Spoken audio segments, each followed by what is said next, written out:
আজকে আমরা দেখতে যাচ্ছি যে কিভাবে ডাইনামিক রাউটার বা রাউটার সেট করে দেওয়া যায়।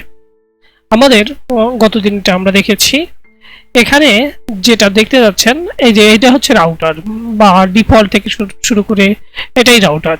আমাদের বেজ ইউআরএল এটা থাকবে, এর সাথে এই রাউটারগুলো ফিক্স করে আমরা ডাইনামিক্যালি যেন দিতে পারি। এখানে যা দিব আমরা সেই অনুযায়ী ডাটা পাবো এবং এটা ধরেন যা চাচ্ছি তাই যেন দিতে পারি ডাইনামিক্যালি সেট করে। তো চলুন, এর জন্য প্রথমে আমরা এখানে নতুন একটা ফাইল তৈরি করে নেই। রাউটার এক্সাম্পল নামে একটা ফাইল তৈরি করে নিলাম, ডট পাই নামে একটা ফাইল তৈরি করে নিলাম। আমরা আগেরটার মতো করেই ফার্স্ট এপিআই কে ইম্পোর্ট করে নিব এবং এটা নতুন অ্যাপ তৈরি করে নিব ফার্স্ট এপিআই দিয়ে।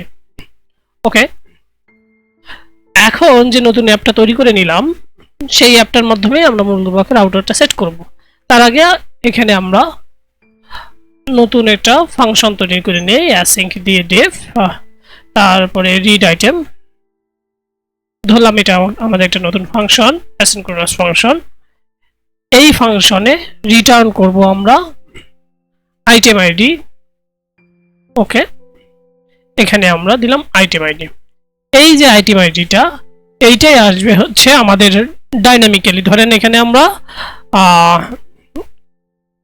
আমাদের এখানে আইটেম স্ল্যাশ একটা আইডি দিলাম, 1 দিলাম সাসেস, যেন আমরা এই 1টা এখানে দেখতে পারি।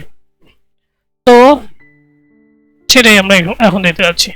তো প্রথমে আমরা আমাদের রাউটটা আইটেমের রাউটটা ঠিক করে নেই, অ্যাপ ডট রাউটার, মানে আমাদের অ্যাপের যে রাউটারটা আসবে সেটা রাউটার না, গেট, তারপরে ধরেন আইটেম, এটা আমরা নিয়ে আসলাম। এখানে আমরা একটা 1 দেই আপাতত, এটাকে রান করি।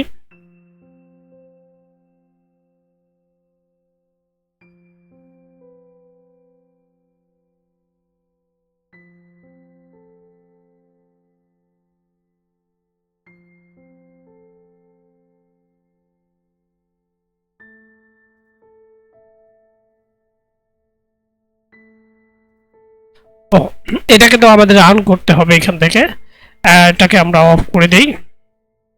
আমরা রান করতে যাচ্ছি রাউটার এক্সাম্পল ডট পাই কে ফার্স্ট এপিআই ডেভ। ওকে, আমরা এই ইউআরএল এ যাব।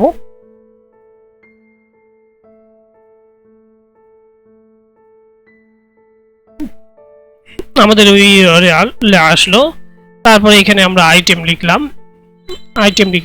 দেখেন এখানে আইটেম লিখার পরে আমরা যেটা দিয়েছিলাম সেটাই তো চলে আসছে, তাই না? অর্থাৎ আইটেম আইডি 1 দিয়েছিলাম, তো এটাই আমরা খুব সুন্দরভাবে এখানে দেখতে পাচ্ছি।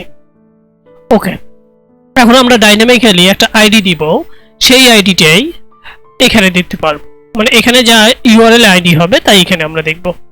এর জন্য আমরা এখানে যে আইটেমটা নিয়ে আসলাম সেখানে একটা আইডি নিয়ে আসি,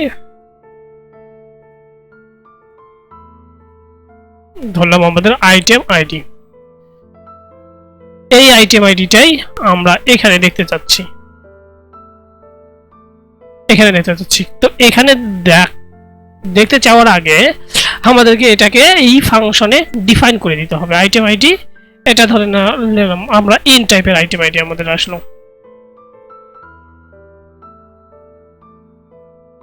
তো এখন যদি আমরা রান করি, দেখতে পাচ্ছেন অ্যাপ্লিকেশন স্টার্টআপ কমপ্লিট। এখন আমরা এখানে গেলাম, গিয়ে যদি আমরা এখানে 10 দেই, দেখেন আইটেম আইডি 10, যদি আমরা 11 দেই আইটেম আইডি 11, সবকিছু আমরা ডাইনামিক্যালি এখানে দেখতে পাচ্ছি। তো রাউটার এভাবেই মোটামুটি ঠিক করতে হয়। অ্যাপ ডট গেট, এখানে আমরা স্ল্যাশ দিয়ে যা দিব সেটাই আমাদের এখানে নাম হবে এবং এখানে যা নাম দিয়েছি সেই নামটাই আমাদের এখানে আসতেছে। তার আগে আমরা ডিফাইন করে নিয়ে আসছি যে আমাদের আইটেমটা আসলে কি টাইপের হবে। তো অ্যাপ রাউটার নিয়ে এটাই আমরা সামনে পর্বে দেখব যে এখানে ফার্স্ট এপিআই না দিয়ে কিভাবে, মানে ফার্স্ট এপিআই আমরা ফাইলের নাম দিচ্ছি এভাবে দিয়ে আমরা ধরেন এভাবে ইউআরএলটা দেখতে পাচ্ছি। এটা না করে ইউনিকর্নের মাধ্যমে কিভাবে ডিপ্লয় করতে পারি বা রান করতে পারি। তো থ্যাঙ্কস।